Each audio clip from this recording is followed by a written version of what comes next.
এখন যাচ্ছি রোপওয়েতে। যে বেঁধে সব বাইরে চলে যায়, যেগুলো ছাদ কাঁকড়া।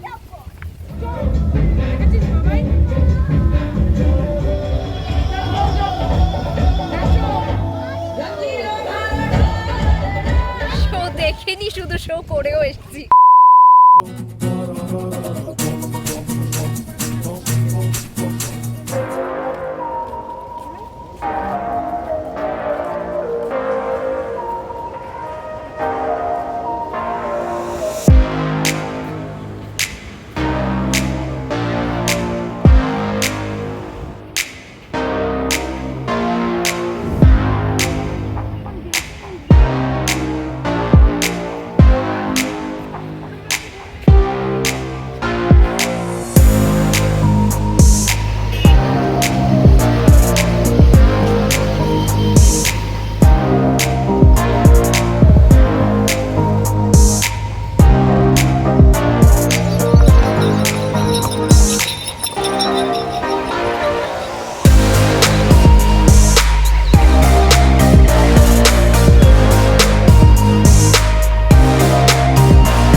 দুঃখের কি কাহিনী, আমাদের কি দুঃখ হয়েছে?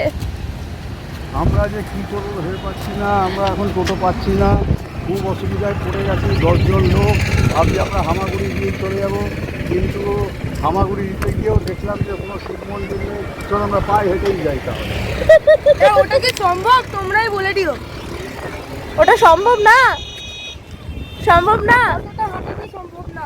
তাই তো, ঠিক বলেছিস তো, একদম ঠিক কথা। আমি সহমত।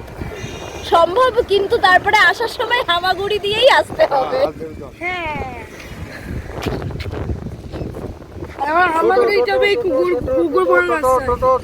তুমি তো এমন করছো না, আমাদের কাছেই টোটো আছে, আমাদের প্যাসেঞ্জার চাই।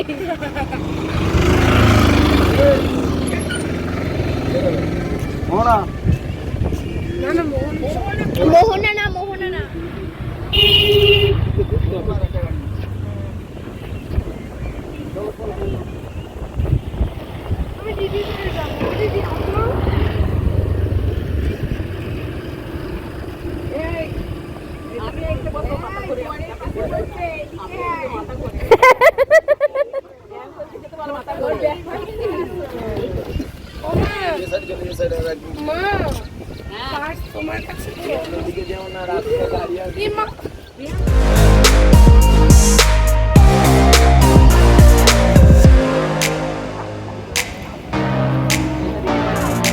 আজকে বেশি দূর যাওয়া যাবে না, আজকে রাস্তাটা পুরো ডুবে গেছে। এতটাই ভরা জোয়ার যে আজকে রাস্তাটা নেই, রাস্তাটার অর্ধেকটার উপরে প্রায় ডুবেই গেছে। আমি দেখানোর চেষ্টা করবো।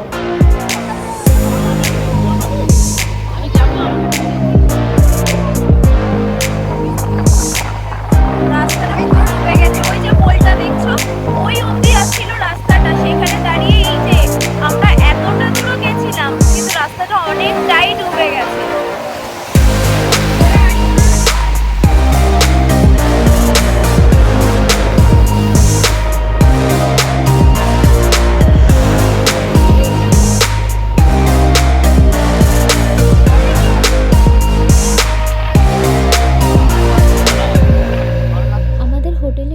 ওদেরই পাখি আর খরগোশ আছে, কি সুন্দর চুনমুনিয়া পাখিগুলো সারাক্ষণই ডাকতে থাকে। আর এখানে একটা খরগোশের ঘর করা আছে, এখানে 3টে খরগোশ থাকে, 2টো ভেতরে ঢুকে আর একটা এখানে বসে একজন। আজকে ডে 3, আর আজকে আমাদের একটা খুবই সুন্দর প্ল্যান আছে বিকেলে, যে প্ল্যানটা আমরা দীঘা আসার অনেক আগে থেকে করেছিলাম আর খুবই এক্সাইটেড ছিলাম ওই প্ল্যানটার জন্য। সেই প্ল্যানটা আজকে ডে 3 মানে লাস্ট ডেতে হতে চলেছে বিকেলবেলা। আর আমরা প্রচণ্ড পরিমাণে এক্সাইটেড আছি সেটার জন্য, অনেক প্ল্যান করে রেখেছি। সকালবেলা আমরা গেছিলাম মোহনার ওই ভিউ পয়েন্টটার ওখানে, যেখানে আমরা তার আগের দিন অলরেডি গেছিলাম, বাট ওখানে আরও অনেকজনা যায়নি। তো তাদেরকে যখন বাড়ি এসে বলেছিলাম যে কতটা সুন্দর জায়গা, তো তারা তখন ভাবলো যে না, ঘুমিয়ে থেকে ভুল করেছি, ওইটা যাওয়া উচিত ছিল। অ্যান্ড তারা সবাই নেক্সট ডে গেছিলো, মানে আজকে সবাই গেছিলো। ওখানে। আর সবাই ভীষণ এনজয় করেছে, সবাই খুবই ভালো লেগেছে। আমার মা তো অনেক ভিডিও করছিল, আমার মায়ের তো প্রচণ্ডই পছন্দ হয়েছে জায়গাটা। আমি জানতাম পছন্দ হবে, তাই জন্য বলেছিলাম যে চলো। তো যাই হোক, সকালবেলা এটা হলো, ব্রেকফাস্ট করতে গেল। তারপর সবাই, আমার শরীরটা যেহেতু ভালো লাগছিলো না, তো আমি ব্রেকফাস্ট করতে যাইনি আজকে। দুপুরবেলার দিকে স্নান টান করে একবার লাঞ্চ করতে যাব আমরা। তারপরে আমাদের 3:30 নাগাদ টোটো আসবে। তো 3:30 নাগাদ আমরা এখান থেকে বেরোবো। তারপর ওখানে কখন পৌঁছাবো জানি না, একটু টাইম লাগবে। তোমাদেরকে বলে দেবো আমি তখনই যে আমরা অ্যাকচুয়ালি কোথায় যাচ্ছি। আমি এখন ব্যালকনিতে আছি আমার রুমের। আর এই দিকের একদম এই ব্যালকনিটার এর পাশের ব্যালকনিটা আমার বড় মাসিরা আছে। আর আমার পাশের এই ব্যালকনিটাতে, এই যে এই ব্যালকনিটা, এই রুমটা মনীষারা আছে। মানে একদম আমরা পাশাপাশি রুম পেয়েছি সবাই। আর খুবই সুন্দর রুম, যেমন তোমাদের বলেছিলাম। আমরা শুধু একটাই রিগ্রেট ফিল হচ্ছে আমার একটু, যে আমরা যা টাইম কাটিয়েছি, আমরা আমাদের হোটেলের নিচের গার্ডেন এরিয়াটাতে একটু বসতে পারিনি সন্ধ্যেবেলা। খুবই সুন্দর গার্ডেন এরিয়াটা, খুবই ভালো লাগছে। এত হাওয়া দেয় না রাত্রিবেলা, ব্যালকনিতে দাঁড়িয়ে থাকলে এত ভালো লাগে, তোমাদের কী বোঝাবো। আর রুম ক্লিনিং করতে এসেছিলো, এখনই রুম ক্লিনিং করে গেল। আমার গলাটা প্রচণ্ড ভেঙে গেছে দুদিন ধরে, কালকে থেকেই মানে রাত থেকেই গলাটা ব্যথা করছিল। আর আজকে সকালে টের পেয়েছি প্রচণ্ডই পরিমাণে ব্যথা করছে। তো তারপরে থেকে আমি একটু করে গরম জল খাচ্ছি যদিও। আর দুপুরের দিকে লাঞ্চ করে ভাবছি এটা আরেকটা প্যারাসিটামল খেয়ে নেবো, আর একটু গলা ব্যথার যদি ওষুধ আনতে পারি ভালো হয়। এখন 12:30টার ওপরে বাজে, আর এখন যাচ্ছি দুপুরের লাঞ্চ করতে।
আমরা তা ফাইনালি কোথায় এসেছি আর কিসের জন্য এক্সাইটেড ছিলাম এতদিন ধরে, সেটা হচ্ছে আমরা এসেছি উদয়পুর বিচে।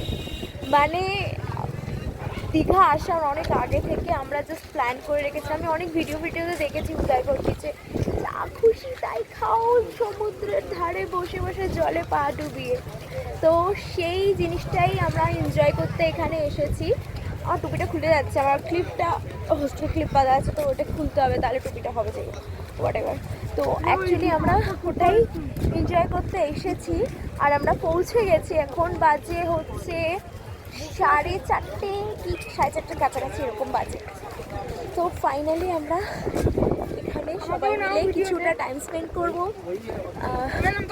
যা ইচ্ছা খাবো দাবো সবাই মিলে। এটা লাস্ট ডেটা একদম ফুললি মজা করবো। তোমরা আমার সাথে থাকো, দেখো লাস্ট অ্যান্ড কেমন লাগলো সব কিছু কিন্তু জানাতে ভুলো না।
এবার তোমাদেরকে আমাদের একটা ব্যাড এক্সপিরিয়েন্সের কথা বলি।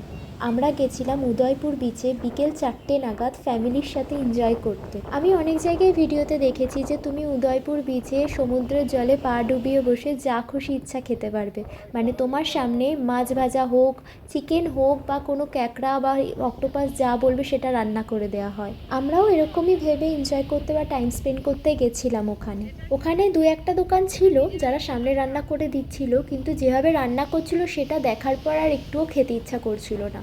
আমি ভিডিওতে এতদিন কি দেখেছি আমি জানি না, কিন্তু যেটা আমি নিজের চোখে দেখেছি বিচটা খুবই নোংরা ছিল।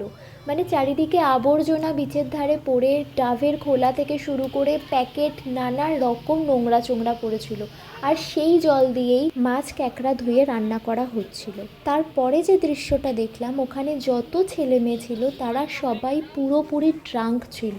কিছু জনের তো এইটুকুও হোশ ছিল না সে কোথায় কি করছে। আমাদের ওখানে একটা মুহূর্তও দাঁড়াতে ইচ্ছা করছিল না। পাশে ঝাউবাগান ছিল, তো আমরা ভাবলাম ঝাউবাগানের কাছে একটা ফ্যামিলি ফটো তুলে ওখান থেকে চলে যাব, কিন্তু তারপর যেটা দেখলাম, দীঘার ওই ঝাউবাগানের ওখানে জঙ্গল হয়েছিল, আর জঙ্গলের মধ্যেই একটা বড় হাইড্রেনের মধ্যে একটা মানুষ পড়েছিল।